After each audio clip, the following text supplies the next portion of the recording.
Coffee was once considered dangerous, forbidden, and even associated with the devil.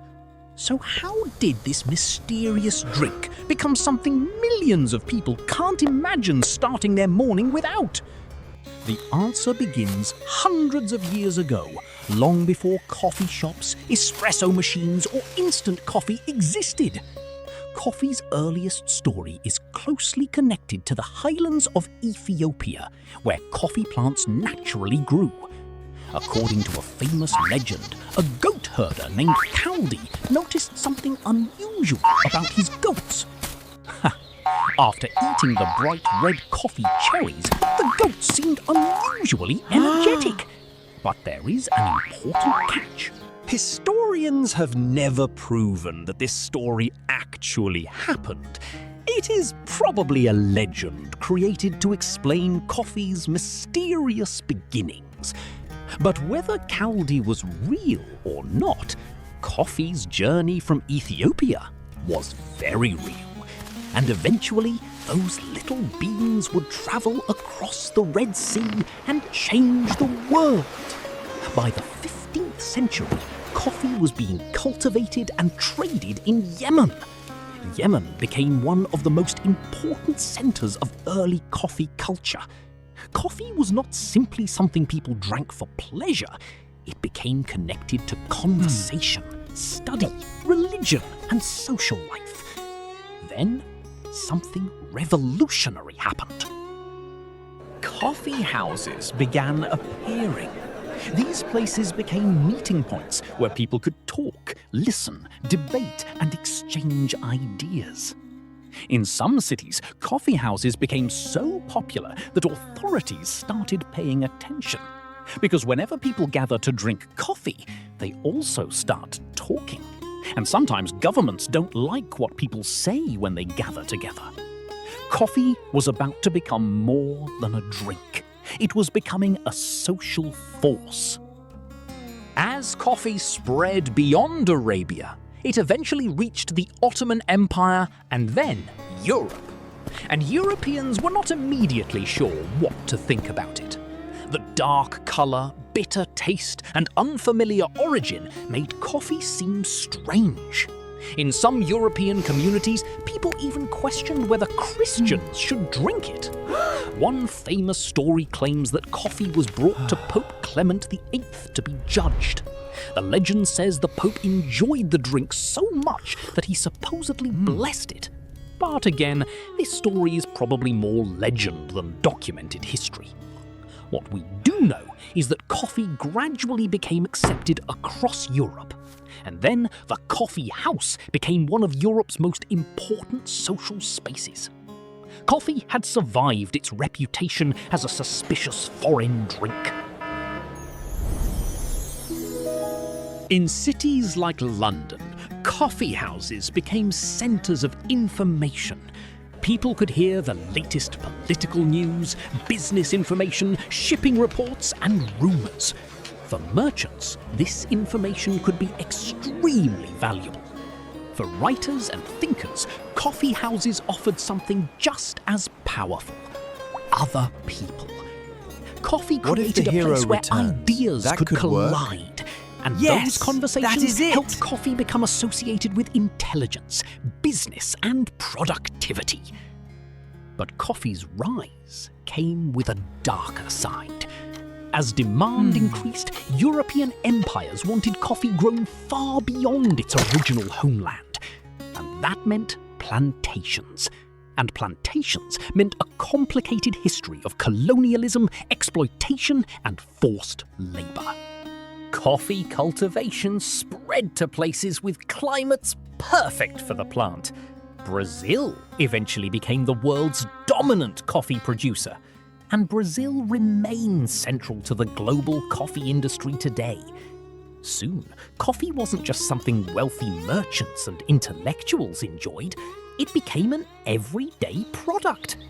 Then technology changed everything. Machines made coffee faster, easier, and eventually cheaper to prepare. And one invention would make coffee even more convenient. Instant coffee changed the way millions of people prepared their morning drink. Instead of grinding beans and brewing them, people could simply add hot water. During the 20th century, instant coffee became especially popular because it was fast and convenient. Coffee had officially become part of modern life. But another coffee revolution was coming.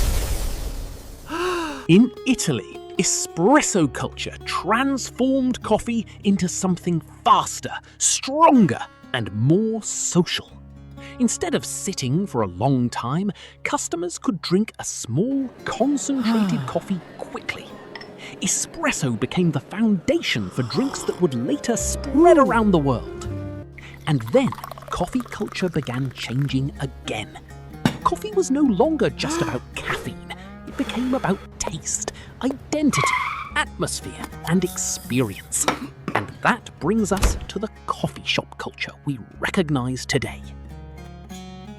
By the late 20th century, coffee shops were becoming cultural landmarks in cities around the world.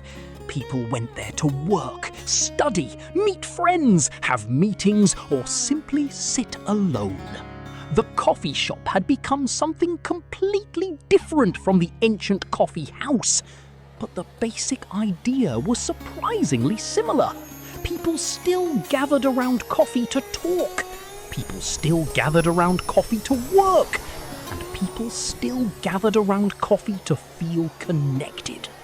Thousands of miles and hundreds of years had changed the technology, but not the basic human need for connection. Today, coffee is one of the world's most valuable agricultural commodities. Millions of farmers depend on coffee for their livelihoods. Beans travel from farms to exporters, traders, roasters, distributors, and finally, consumers. That tiny cup on your desk can represent an enormous global network. And behind every cup is a story involving land, labor, trade, transportation, and technology. So when you drink coffee, you're participating in a system that stretches across the planet. But why did coffee survive for so long? Part of the answer is chemistry. Coffee contains caffeine, a natural stimulant that can make people feel more alert. But chemistry isn't the whole story. Coffee became a ritual. For some people, it means 5 quiet minutes before the day begins. For others, it means a conversation with a friend. And for millions of workers, it means the signal that the day has officially started.